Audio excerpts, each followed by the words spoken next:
What would you do if you were locked away in a tiny cell for 27 years? If every sunrise was the same gray bars, the same cold floor, the same crushing silence? Yet you still held on to a dream so powerful it could unite an entire nation?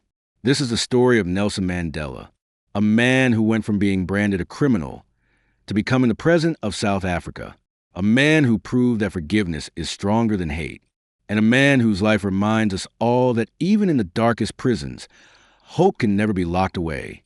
Stay with me, because this is not just history. It's a journey of pain, courage, sacrifice, and ultimate triumph.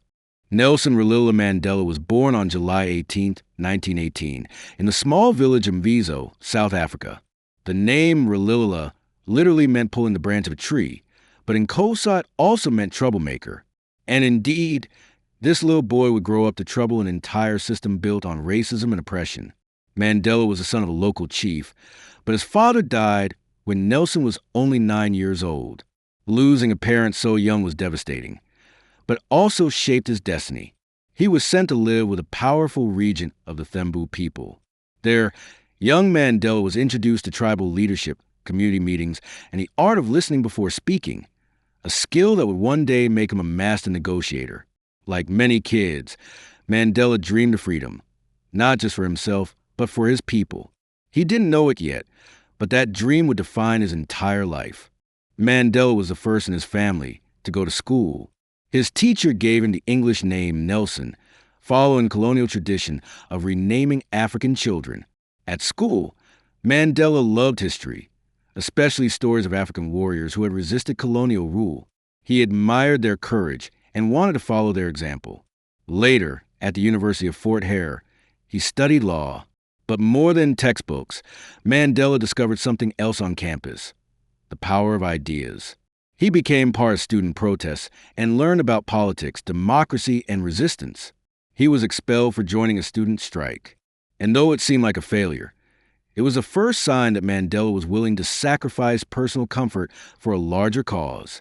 By the time Mandela was a young man, South Africa was sinking deeper into the cruel system of apartheid, a policy of complete racial segregation enforced by law. Imagine this. If you were black, you couldn't vote, you couldn't live where you wanted, you couldn't even share the same park bench with a white person. Every part of life was divided. Mandela became a lawyer, defending black clients who were mistreated by the system. But he realized the law itself was designed to keep people oppressed. So he joined the African National Congress, the ANC, and quickly rose as a leader. He wasn't just fighting for political rights. He was fighting for dignity, for humanity. At first, Mandela believed in peaceful resistance, inspired by Gandhi. But after years of nonviolent protests that were met with bullets, Mandela faced a painful choice. In 1960, police opened fire on unarmed protesters in Sharpeville, killing 69 people, many shot in the back as they tried to run. The massacre shook Mandela's soul. He concluded that peace alone would never bring freedom.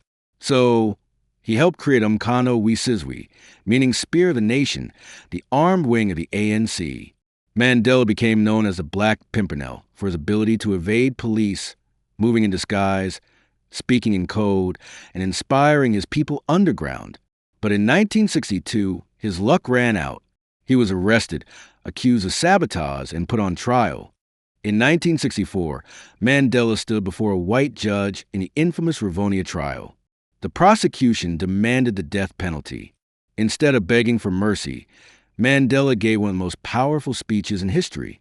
He said, "I have fought against white domination, and I have fought against black domination.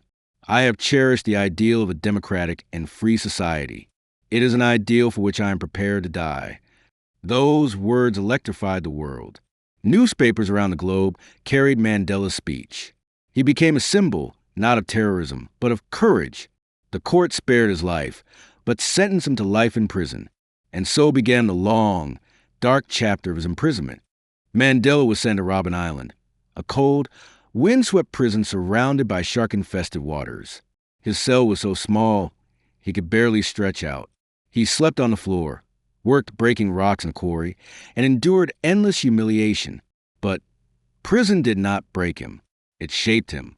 Mandela used those 27 years to read, to write, and to reflect. He became a teacher to his fellow inmates, turning the prison into what many call Mandela University. Even the guards began to respect him. They saw his dignity, his discipline, his refusal to hate. But outside, South Africa was boiling. Protests grew louder, sanctions hit the economy, and the world demanded Mandela's freedom. On February 11th, 1990, the unthinkable happened. After 27 years, Nelson Mandela walked free. The world held its breath. Would he call for revenge? Would he lead South Africa into civil war?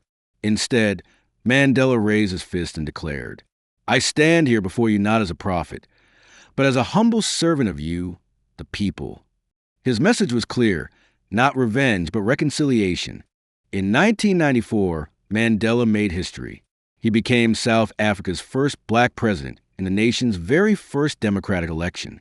Millions of people who had been silenced for generations finally cast their vote. Mandela's presidency was not about punishing the past. It was about building the future. He created the Truth and Reconciliation Commission, where victims and perpetrators of apartheid could share their stories. Some cried, some forgave, some couldn't, but it gave the nation a chance to heal. Mandela also used sports to unite people. In 1995, when South Africa hosted the Rugby World Cup, Mandela famously wore the jersey of the national team, a team once hated, as a symbol of white rule. When South Africa won, the stadium erupted with chants, "Nelson, Nelson, Nelson." At that moment, the world saw the power of unity. Mandela stepped down after one term, proving he wasn't clinging to power. Instead, he focused on global issues, HIV/AIDS awareness, peace negotiations, and charity work through the Nelson Mandela Foundation. He became a global elder, a voice of wisdom in a noisy world. Presidents, pop stars, and even children saw him as a symbol of hope. But Mandela was human too. He faced criticism for not solving all of South Africa's economic problems. His marriage to Winnie Mandela ended in divorce. He suffered health problems. Yet, none of these could erase his impact. When he passed away in 2013 at the age of 95, the world mourned as one. Leaders from across the globe flew to South Africa to honor him. Nelson Mandela's life was not easy. He lost his freedom, his marriage, and nearly his life. But he never lost his vision of a free and equal South Africa. He once said, "Courage is not the absence of fear. It's inspiring others to move beyond it." Mandela's courage inspired a nation, and it continues to inspire us today. So, the next time life feels overwhelming, remember the man who spent 27 years in a prison cell, yet walked out smiling, ready to forgive, because forgiveness is not weakness. It is the ultimate strength. This was the life of Nelson Mandela.